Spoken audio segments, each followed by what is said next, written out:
The reason why you're going to have to get really good at creating your own scalable revenue source is because unless you are a Fortune 500 CEO, you're not going to be able to make $1 million a year from your job. You're going to have to create your own income, meaning you're going to have to create your own product or have a service that you can scale to $1 million a year or more. If you own a local clothing store and logistically you can only sell $1,000 worth of clothing in your store a day, you are never going to be able to hit $1 million in a year. Then when it comes to the mindset side of things, if you want to go to $1 million a year, you can't just think and believe that you're going to do it. You're going to have to actually understand the numbers and make sure that your actions are aligning with reality. It's a different type of mindset that you have to understand because the numbers show us that it is difficult for a business to make $1 million a year. It's actually not probable that a business is going to make $1 million a year, so you're going to have to accordingly and do things that the majority of businesses are not doing. 80% of businesses fail within the first 5 years of starting.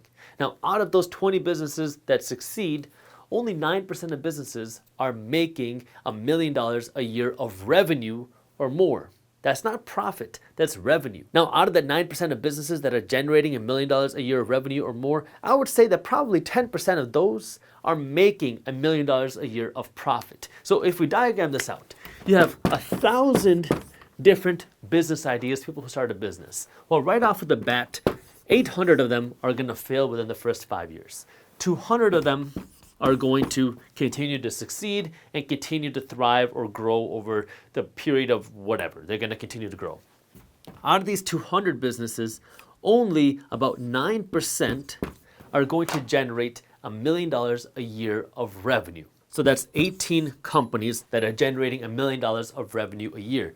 Now, if 10% of these companies are making $1 million of profit a year, that's 1.8 companies out of 1,000 business ideas, business companies that will actually make $1 million a year. To put that in perspective, you are going to have to be in the top 0.1% to the top 0.2% in your industry, in your business, as a realtor, as a service provider, if you want to make $1 million a year or more, which means if you are doing what the other 99.9% of people, businesses, other entrepreneurs are doing, well, you're going to end up like the other 99.9% of people. You're going to have to do now what the 0.1% or the 0.2% of people are doing if you want to actually now become successful enough to make $1 million a year or more. This doesn't mean that you have to be smarter than the other 99.9% of people. This doesn't necessarily mean that you have to work harder than the other 99.9% of people, although working harder is not going to hurt you, and there's definitely a place where you need to be working harder, but I'll talk about that in just a minute. And this doesn't mean, thankfully, that you have to be better looking than the other 99.9% of people. How are you doing? This means that you have to know how to provide better value to your customers than the other 99.9% of people. And thankfully, it's much easier to do that than to be a better, smarter, harder worker than everybody else. Now, I'm going to talk about how you can provide this value in just a second, but let me finish up this point about mindset, because the last thing that you have to understand about making $1 million regarding your mindset is that if you are going to be one of the people that are making the $1 million a year or more, well, that means people are going to know about you. That means people are going to know that you're making money, and people are going to know that you're succeeding, and that is going to mean that people will hate you for it.